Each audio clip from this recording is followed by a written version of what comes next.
Welcome to a lecture on Amos. If I were to give a subtitle for this brief prophetic book, 8 chapters, 9 chapters in length, I would call it Seek Me and Live, God's Call to particularly the Northern Kingdom. Here is a book summary that's offered by Abraham Joshua Heschel that I think captures it beautifully. In this prophecy through Amos, God issues a condemnation of the rich, and it's for this reason, due to their oppression of the poor. Let's begin by examining what's going on in the time frame when God worked through Amos to send this particular ministry, this message. King Jeroboam II is the ruler of Northern Kingdom, and once again, Northern Kingdom of Israel is the primary target for this message. King Jeroboam II is the same as we indicated in a lecture on Jonah, as the same ruler that was leading the Northern Kingdom of Israel during Jonah's ministry. Amos would have overlapped with Jonah. As you can see, a suggested time frame of about 760 to 750 BC. One of the events on the international scene that's significant for the Northern Kingdom is that the Assyrians, led by Adad-nirari III, have a campaign that reaches out into Syria, north of Israel, and involves the subduing of Damascus, the capital of Syria. This is beneficial to Jeroboam II and northern Israel because it takes some pressure off of the politics of northern Israel, gives them a little more room to operate with initiative instead of simply defending themselves against incursions or pressure from Syria. It can be tricky to keep those two apart. Assyria is the empire with capital in Nineveh off to the east. Syria is the kingdom just north of Israel, much smaller than Assyria. Let's turn our attention now to what was going on in Israel, as indicated by that little snapshot of Adad-nirari putting pressure on Damascus. That opens up room for Jeroboam II to enjoy some political expansion. This is documented in 2 Kings. And here's what we read, 2 Kings 14, beginning with verse 23. In the 15th year of Amaziah, son of Joash, king of Judah, there's a reference point with southern Israel, and now the chronicler will turn to northern Israel. Jeroboam, son of Jehoash, king of Israel, and there meaning northern Israel, became king in Samaria. Samaria, the capital of northern Israel. He reigned 41 years. That is an unusually long reign for this area. And then comes the assessment, the ethical assessment in verse 24. He did evil in the eyes of the Lord and did not turn away from any of the sons of, and now here will be named another king of northern Israel by the same name, Jeroboam. It was under Jeroboam I that northern Israel was first founded in the divided kingdom that followed Solomon's rule. Jeroboam in the north, Rehoboam, son of Solomon, in the south. So sadly, Jeroboam II did not turn away from the sins of his predecessor of some years prior, Jeroboam I, son of Nebat, which he had caused Israel to commit. And now in verse 25, we learn of the political expansion under Jeroboam II's reign. He was the one who restored the boundaries of Israel from Lebo-Hamat to the Sea of the Arabah. Lebo-Hamat in the far north, Sea of the Arabah in the far south. Here we can take a look at that extent. Lebo-Hamat, a sense of an ideal boundary in the north, indicating expansion of Israel, and the Arabah stretching south of the Dead Sea.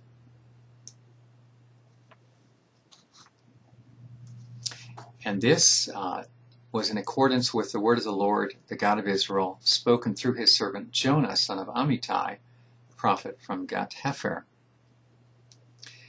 And now we learn what was the condition before that expansion. The Lord had seen how bitterly everyone in Israel, whether slave or free, was suffering. There was no one to help them. And now the faithfulness of God accounts for that expansion, the relief. Since the Lord had not said he would blot out the name of Israel from under heaven, he saved them by the hand of Rehoboam, son of Jehoash.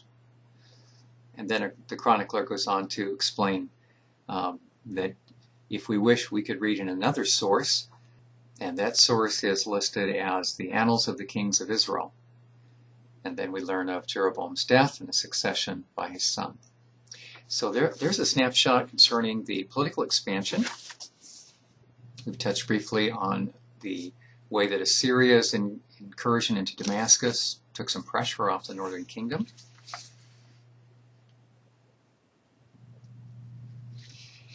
This produced economic prosperity within the nation.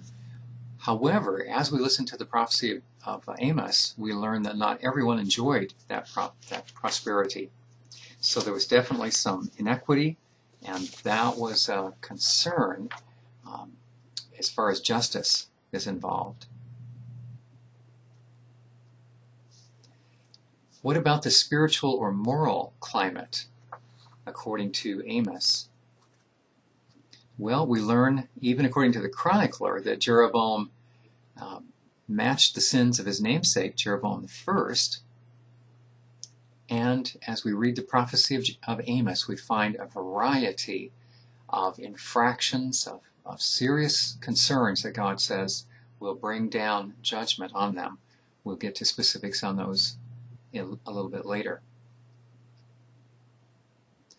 One of the questions we want to answer in the historical context phase has to do with locations, the geography, and the territory that is described. There are a number of places that Amos refers to, the first of which is Tekoa, and this is of interest to Amos because this is his hometown. This map is laid out sideways so that the Dead Sea is on your right. That would be the south, the Sea of Galilee on your left to the north. Jerusalem, just off the latitude of the northern edge of the Dead Sea, with Tekoa, perhaps some 6 miles to the south. This is where Amos is from. It's very significant because it's clearly in the southern kingdom of Israel, but he is being sent by God to issue a proclamation, a prophecy that is predominantly indicting northern Israel. This will become a touch point of friction with Amaziah, in particular, a priest who will oppose Amos, and he will say, you need to go back south, go back home where you're from. You're not from these parts. So notice again, Tekoa is from southern Israel, and that's Amos' hometown, and he is being sent to the north to Bethel and Samaria, both dominant sites in northern Israel. Bethel and Dan, Beersheba and Gilgal are also mentioned. Let's take a look on a map where some of these are located. Here's Bethel. Now, Jerusalem is not depicted on this map, but keep in mind that it's roughly on the same latitude as the top, the northern edge of the Sea of the Dead Sea, so that would put it just on the lower edge of this yellow circle that's highlighting Bethel. What we want to keep in mind about Bethel is that together with Dan, the city of Dan, Bethel was a cultic site, a site that was set up for worship of a calf god. This was set up by Jeroboam I, the initiator of the northern kingdom. And what he wanted to do was to give a site where his people, the northern kingdom of Israel, could worship without going all the way to the southern kingdom capital, Jerusalem, with the genuine temple. So he was creating alternative worship sites. These were never approved by God. These were clearly heretical in nature and condemned by God. Bethel will have heritage value prior to Jeroboam I's establishing it as a cultic site. For example, Abraham has set up an altar there to worship God, as did Jacob So there's a sense of the forefathers, the patriarchs, encountering God at these places. Samuel, when he was prophet and judge, included Bethel as one of the circuit points where he would periodically visit to assist with leadership of the nation. But at this point, we want to keep in mind Bethel, together with Dan, is a site where an altar has been set up, a calf has been set up for pagan worship as a diversion and alternative to Jerusalem's worship. Beersheba is also indicted by Amos, and this is a bit unusual because it indicates that his message is not confined to northern Israel. Beersheba rather, is clearly in Judah, in the southern kingdom. And there are also messages spoken regarding formal and unspiritual worship that had become established in Gilgal. Amos 5:5 deals with that. Gilgal and Bethel, incidentally, are connected by a major route. Focusing on Dan, far in the north, one of the worship sites. This is a river. In springtime, you can see in Dan a significant flow. It reminds me of a passage in Amos where God calls out, "Let justice roll down like a stream." They knew about streams in this particular situation in northern Israel. This is what the city gates at Tel Dan, that is the archaeological mound of Dan, or Dan, would have looked like.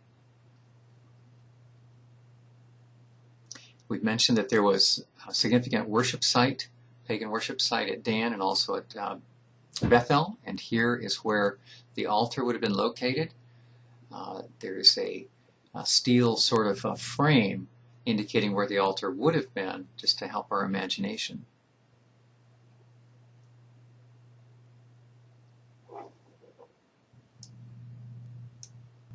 Beersheba is the site noted earlier on the map far to the south.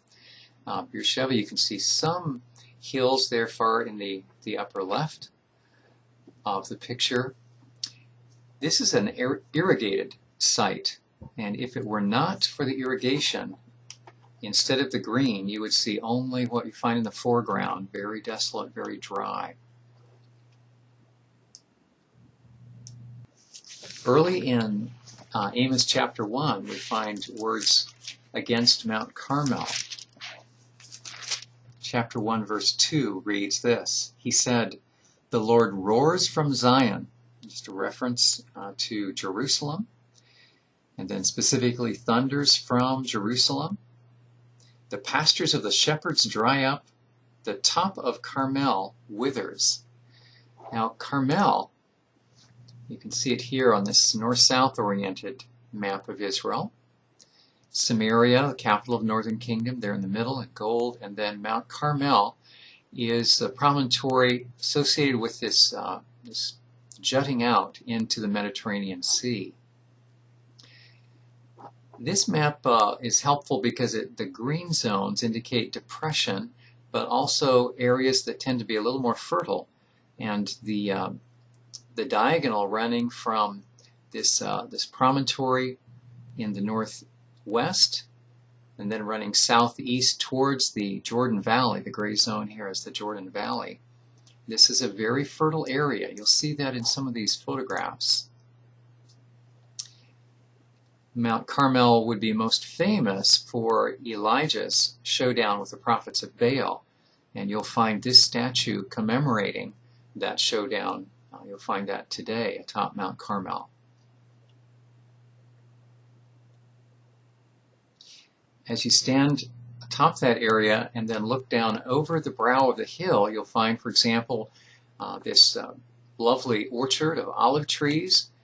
And then beyond this little lip of trees, you can see there must be a dropping away down to the valley below with the extensive farming. Looking a little bit more to the east, through the haze of this photo, you can again see significant agriculture. This has always been a very fruitful area agriculturally.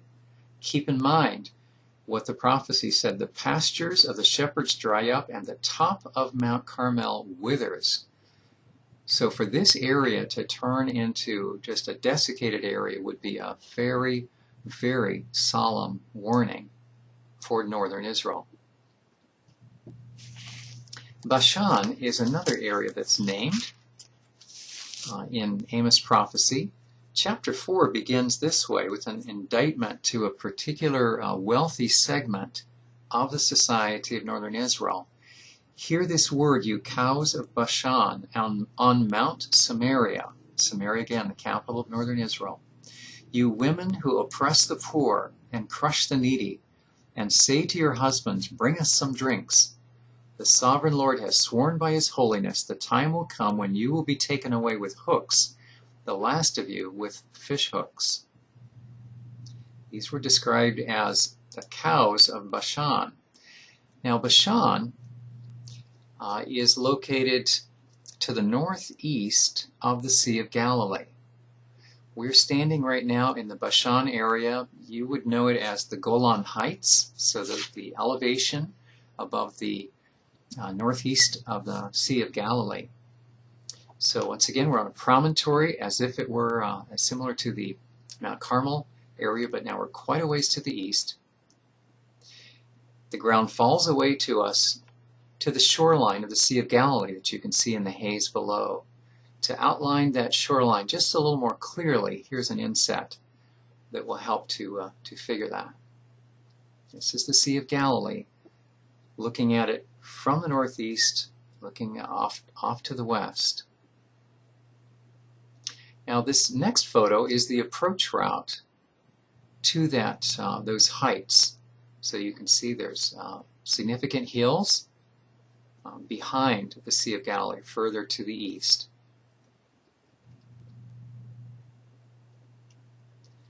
Up in the heights, it's still used as pasturage.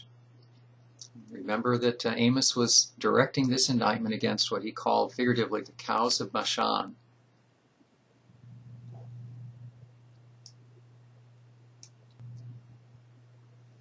Another very important element of historical context involves the nation of Assyria. Through Amos, God gives warning. And here in chapter 6, verse 14, the Lord God Almighty declares, I will stir up a nation against you, O house of Israel, that will oppress you all the way from Lavo Hamat to the valley of the Arabah. This nation will be Assyria, and this will take place in just a matter of, let's see, if we locate Amos as 760 to 750, count down about 30 years to 721, and that's when Assyria is going to roll into northern Israel along with some associated nations and conquer them. This simple map indicates the flow from Assyria into Israel. Military troops, along with the exiles from the east that were sent in to displace the residents of Northern Kingdom, are indicated by the blue line, and then the red line shows the exiles taken from Northern Israel and themselves displaced 2 points east. That indicates a policy of Assyria, the way they tried to calm down areas that they invaded was to actually exchange populations to a certain extent. So they would bring outsiders in and the insiders would be deported out. Now, if you're curious about the date that shows at the very top of this map, 722, scholars vary 1 year, whether it's 721 or 722. They're referring to the same event, the fall of Samaria as capital of the northern kingdom. Assyria is not named in chapter 6:14, but this is certainly the event that was around the corner, just a few decades following the conclusion of Amos' ministry. Here's a time chart that helps us locate in parallel fashion where Amos falls in the lineup of prophets and also who are the monarchs that are operating. Jeroboam II came to the throne in 793 BC. He's in the northern Israel column there on the left. If you're curious who's operating in southern Israel, you can see it's Azariah, who also goes by the name of Uzziah.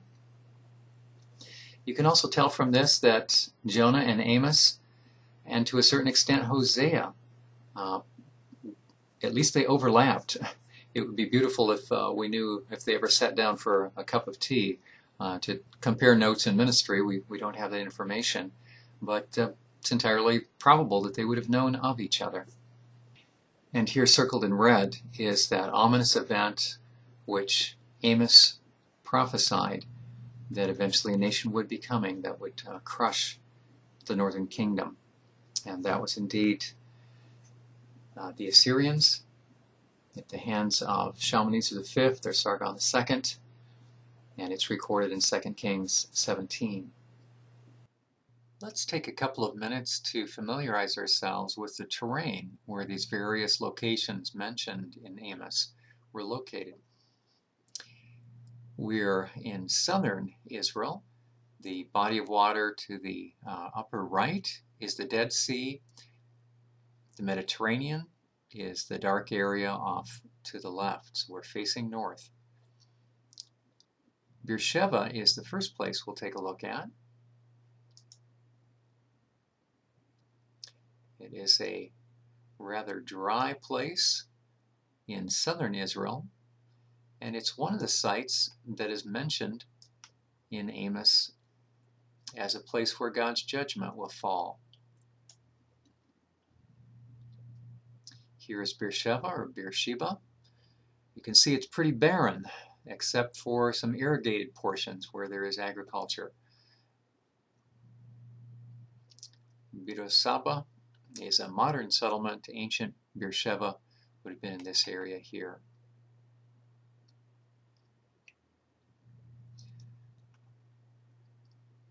Next, let's see if we can find Tekoa. To do that, we'll move further north and into the hill country. It's about 6 miles south of this gray area under the red letter I. That's Jerusalem. And there is Tekoa.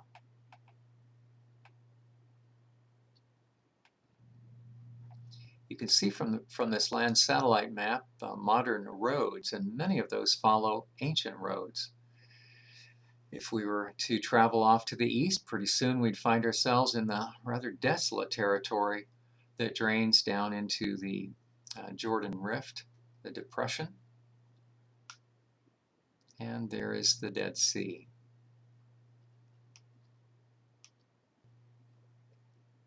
To reach Bethel, we want to come just to the top of the Dead Sea and then begin to head to the west.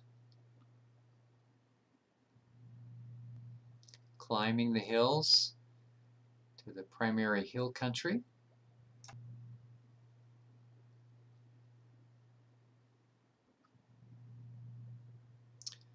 And now we're closing in on Bethel. This is a site that the founder of the Northern Kingdom established as a cultic center in order that his citizens would not need to go to Jerusalem and get mixed up with things in southern Israel. It's one of the sites for which God said he would send his judgment.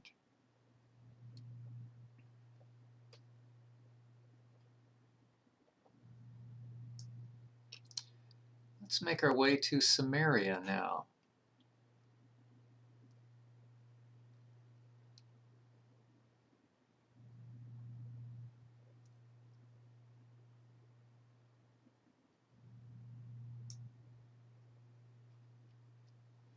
And here is Samaria, capital of the Northern Kingdom.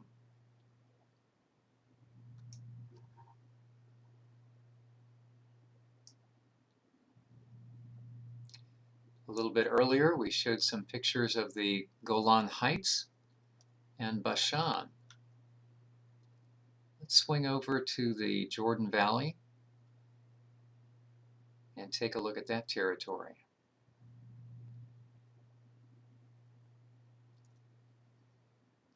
Here we are, the Jordan Valley.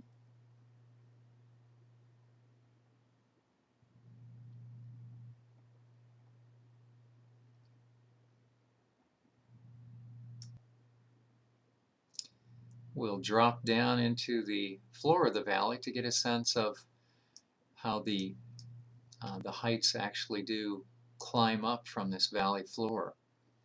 We're approaching the Sea of Galilee, tracing the outflowing Jordan River. The white peak that you see there labeled A1 is Mount Hermon.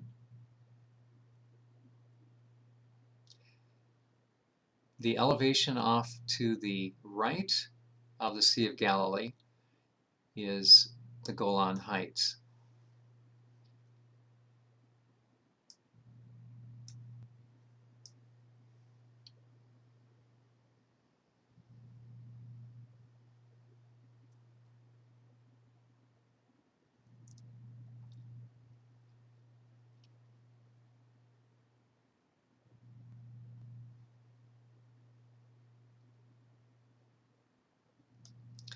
Some of the photos of Bashan and Golan that you saw earlier were taken from along this road.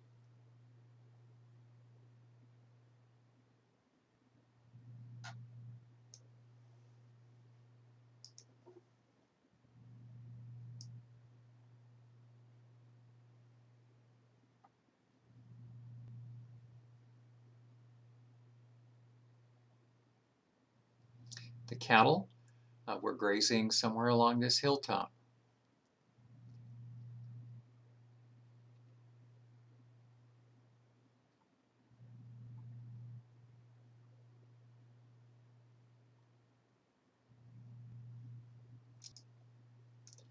And the view of the Sea of Galilee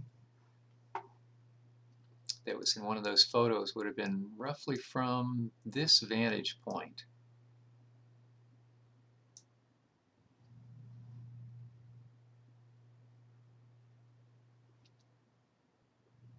Well, so far we've seen Bashan in the south, Tekoa, the birthplace of Amos, where he was shepherding. We've taken a look at Bethel, Samaria, Bashan,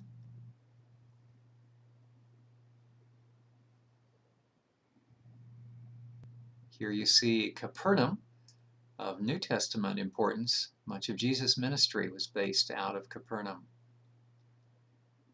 Some of the fishing would have been from these shores. But that's for a later book. We're interested now in making our way up towards Dan in the far north.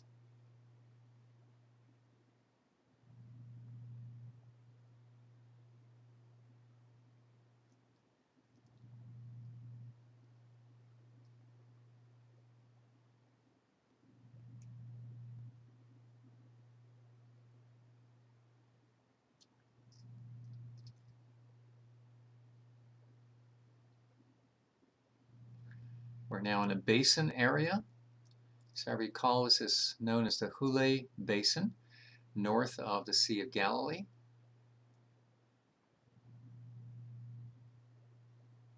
And we're approaching the site of Dan. And there it is.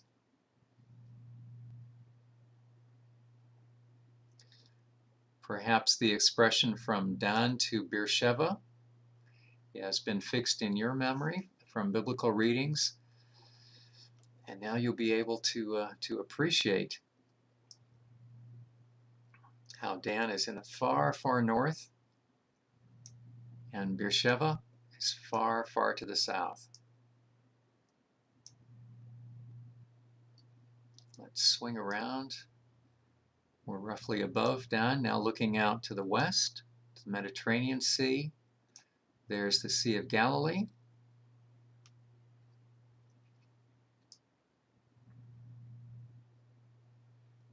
And gradually the Dead Sea is coming into view there by the letters designating H1.